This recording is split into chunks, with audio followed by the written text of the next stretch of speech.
I learned more of like the details, the nuances of the game because they're so detail oriented. And like, I'll say this is part of the reason I jumped into broadcasting so fast. We were supposed to go to a tournament and my teammate was so hurt at shoot around, he couldn't even walk. And they played him and they told me to be inactive. And the coach pulled me to the side and he said, well, he's actually one of the Spanish guys, so we got to play him over you. We got to make sure he's playing. That's when I realized nationalism trumps racism all day. Yeah. Because they telling me where I was born, I can't play, or imagine being 10 times better than somebody and you not playing because of where you from. Where you from? So when I looked at that, I was like, this ain't for me, homie. I got to do broadcasting. For sure. I have too much value to sit there and be really good at something and then to not get my opportunity. I didn't know how to deal with that. So that's why I was like, I only did that 1 year. I went from there. I went to Italy. Italy was cool. Then I was like, I got to do broadcasting. I got to bet on myself because I'm only 35 years old. I could still be playing overseas. Maybe could have did some G League, got picked up later on a, like the little Joakim Noah roster or something like that. But I was like, nah, I'm smarter than that. I got to grind out. So how did you get your start, with broadcasting and then ultimately like making appearances on different shows? How'd that come about? Man, bro, I was doing ESPN radio. And when I was doing ESPN radio while playing basketball, I thought that when I finished playing basketball, I was going to have a guaranteed job. But when I finished playing basketball, nobody was looking for me. Nobody handed me a job. No matter how good I felt like I knew I got to the point in broadcast. I'm like, nah, I'm really good. I understand how to do this. So what I did is I sat back, I looked at and I was waiting for ESPN radio, and ESPN radio didn't pick me up, didn't offer me nothing, not nothing. So what I did is I started pulling together all my contacts. Will, I know you probably met Jerry Madelon. That's one of my mentors. He does the NFL. He helps with that broadcaster program in the NFL. He's big time there. Okay. I start pulling together all my contacts, all my mentors, ESPN radio, ESPN TV, ESPN whoever. And I just start hitting everybody up. Hey, can you email this person for me? Can you connect me with that person? And I just start networking like crazy, grinding. If I had a 5 or 10 minute spot, I'd try to go kill it on a 5 or 10 minute spot. If someone called me and I was just asking for everything, because the worst thing you could do is tell me no, then I'm keep grinding this, and eventually you're going to tell me yes. Mm-hmm. I called ESPN radio for 2 years before they gave me a shot to actually get on air. Before they literally gave me a shot. So I would turn one opportunity into another. So I would take my opportunity and I would promote myself, and then I would go try to get another one in the same day, because I figured in broadcasting, this was a different game. There's no loyalty, because I saw what ESPN 710 did to me, that I thought I was told I was a shoo-in. So I realized I had to market myself to all these different companies. And I was told, like, you should pick something else. You're not going to make it. They don't really take guys like you. You're just an average role player. You'll never have an opportunity on a big show like that. So I just said I got to be really good at what I do. So I knew broadcasting was new to me, so I forced myself to learn how to speak. I would watch film on guys and watch what they do. I would sit down with like Max Kellerman, Marcellus Wiley, any of those guys, and I would just pull information from them. And I would listen to them, to not just listen to what they're saying, how they're saying it, why they're saying it, what situations would they use it in, and then I try to flip that into something that I could do and make myself. For sure. That's awesome, bro. We enjoyed watching you and everything, bro. Just the whole journey. Like, we enjoyed it all. It's bro. Funny watching you. You go look. I know our fans want to know, like, going at Stephen A, like debating Stephen A on the national stage, and like y'all have had some pretty funny like arguments and stuff. Talk about like, what goes into that, and just what it's like to be up there with an icon like him. Man, for one, people don't know that First Take is like going back to school. So you'll be up until 1 or 2 in the morning watching games and educating yourself on what happens, because when you're on the East Coast, y'all know it, them games end about 1 a.m. Yeah. So then after the game, I'm on West Coast time, so it's 4 a.m. to me or 3 a.m. to me, and I'm getting up at 5:30 a.m. going to a production meeting. Production meeting is 2 hours. And we'll sit in a production meeting, and they'll say, hey, How do you feel about the Rockets-Warriors game? Oh, I think the Warriors are really good. Oh, y'all agree on that? Next topic. That's not going to work. Well, who's going to win game 2? I think this team is going to win. Oh, I think the same team win. Nope, next topic. And then you'll go until you find something you don't agree upon. And it's not necessarily that we have beef behind the scenes. We're finding something we can be on different topics about. Sure. But I'm formulating a take, and now after I formulate the take, we know what we're on. We get like 10 or 12 takes. I got to go research my takes. Because if I tell you that Steph Curry is an excellent shooter or he's been having a good playoffs, I'll look at a take and research and say he's averaged 35 points per game in his last 3 appearances and shot 60% from the three-point line. That's unheard of. So now I have to put some stats and facts behind something that I say. Sure. People completely gloss over how hard that work is. I feel like I'm going back. Yeah, we were just talking about it. And then you go on set for 2 straight hours. But guess what? Me doing radio prepared me to be able to talk for 2 hours. And then when you go on the show, you know, you're grinding out, but like, man, like it's crazy, bro. You'll be in a little quiet studio. You getting ready to go on national TV, man. Like, man, my heart will start racing. My mind gets wild all over there. Like, I'm nervous. Like, it's almost like going into a game, bro. Real though. And then I try to relax, but people don't know how hard that is for me or some of these other people. Like, you're literally, like, your heart is beating. Like, people don't know what that grind is like. And you're sacrificing yourself to be able to do this. Yeah, it definitely. I mean, we talked about it a lot with Mike Golick Jr., just about how underlooked it is, the work that y'all do behind the scenes in order to give us ESPN and to give us these shows. You know, we just talked a lot about it with Mike Golick Jr. about how it's overlooked and how really y'all put a lot of time, a lot of effort, and give a lot of y'all sleep to being in that studio. You know. Everybody, I'm sure a lot of different people can feel that situation, but I never went to school for that.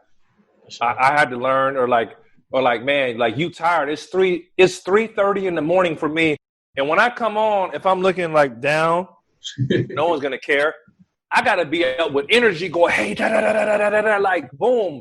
Because now someone's going to enjoy what they're seeing.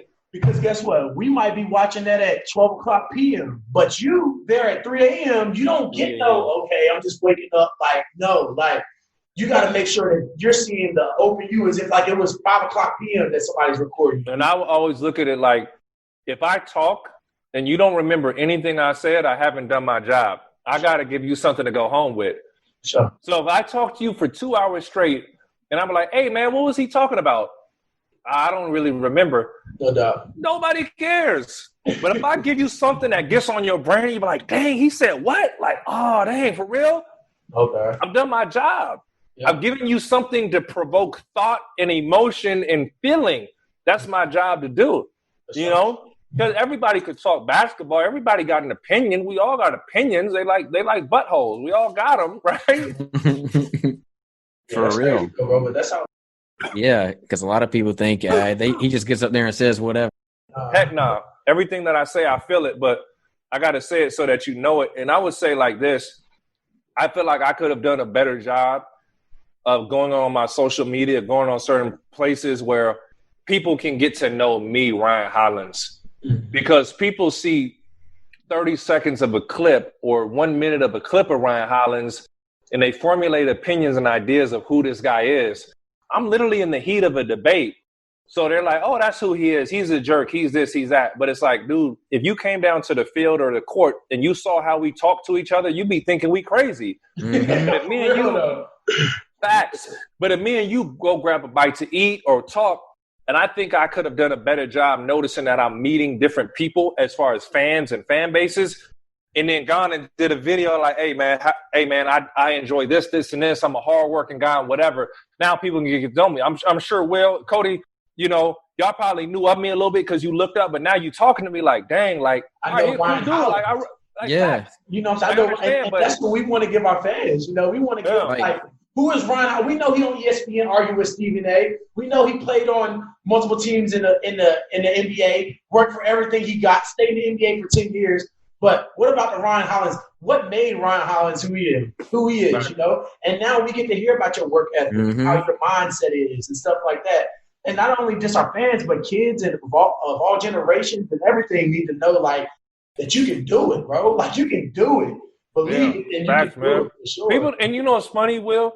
I feel like people see me and they think I'm privileged. Like, oh, you play basketball, so you got on ESPN. Like, bro, I'm closer to the average guy than the multi, 10-year whatever all-star Hall of Famer. Yeah, I represent the average guy on there because I had to work for everything. For sure. People don't understand that. They looking at me like, oh, you should be this, or we should deal with like, bro, I'm closer to you than you know it. For real, like, I'm from the hood, bro. I'm from Pasadena. I had to learn how to speak. Bro, when I got to UCLA, I didn't know how to speak. I didn't understand school. I had to learn these things. Yeah. I had to work and grind to find these things out, bro. Like, I don't want to go back to the hood. But I love where I'm from Dena. I love where I'm from. Sure. But I had to learn these things. Like, people don't understand that. Like, it wasn't just given to me. Like, so it's funny when people criticize, I feel a feeling like I'm entitled or I'm this or I'm that. Like, y'all don't understand what I've been through. Like, ain't nothing been given to me. Like, bro, I've been up emailing and grinding and doing schoolwork and had one appearance that I turned into 2, then turned into 3, like, to have one shot to do this stuff. Like, people don't get that, bro. Like, they don't understand it. And I would say for me, I've done a poor job, and I appreciate y'all show, but I've done a poor job while it was happening where I should have introduced myself to these people all over again. For sure. You know? And like I said, I hope just the sideline story helped us get who Ryan Hollins truly is out there, bro. Who grew 4 inches in a year. Like 5 inches in a year is crazy, bro. Like, stuff like that, I love to hear, bro. Like, for real. Okay. And, like, it was crazy. I was 6'7", bro, but I looked like a big kid. I look like a 6'7", bro, like a 6'7", 11-year-old, like a big kid. Like, how old? Like, no facial hair, no nut, like a big kid. You know what I'm saying? That's like, so you looking at him like certain people could realize, like, dang, he's gonna be even taller. He's not done growing. Like, my homeboys have beards and all that, and manly move. Like, I was still like coming into my own. Like, yo, he's just really young. Y'all don't get that. Hey, you giving Cody hope over there? See it. Cody holding on to that goatee real hard, yo. You think he might have hit him a 5-inch growth spurt now, bro? Holding that goatee real hard, yo. Yes, sir. Oh man, y'all funny, bro. Y'all funny. You good though? Come on, I'll start the final. Yeah, you can hit them with your final five. Like I was telling you, Ryan, bro, I do a little final 5 questions. It's sponsored by Manscaped that I do it every episode, and I'm gonna ask you these 5 questions. They'll be chill questions. What you like to eat, favorite music, stuff like that, bro. Yep, let's roll. Sure. Once again, today the sideline story is brought to you by Manscaped, who is the best in men's below the belt grooming. Once again, man, Manscaped has yet to fail me. I've used it again last week, and it's still really impressive. I love the conditioner that they give you. Everybody should go get the Lawnmower 3.0. That's the name of the razor that they have. It's very, very precise, and it's also waterproof, and it has a light on it and everything. Me and Cody both got our Manscaped. I know I've been using mine. They send you like this little mat to put stuff down. You know, you shaving your balls, but you pretty much got everything that you need in that one package. And we're pleased to just have Manscaped just sponsoring us and everything that they do for us. Go on to manscaped.com and use code STORY20, all caps, for 20% off and free shipping. That's code STORY20, all caps, for 20% off and free shipping. Shout out Manscaped. Shout out. And today's final 5, the first question I got for you, Ryan, is who's your favorite football team, bro? Since you say you love football. 49ers, bro. My apologies, Will. But listen, my Bruins play for the Jags, so I was always pulling for my boys over there. Don't worry. You got to pull up to a game this year, bro. You got to. Hey, bro, if you pull up, bro, best believe I got you, dog. What's the closest? Y'all come to L.A.?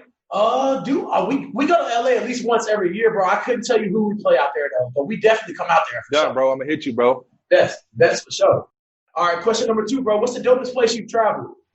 Dopest place I traveled, I would say, is when I went to play in Italy after the season, me and the family, we just went to Rome. We went to Venice. Oh, okay. And we just kind of just went around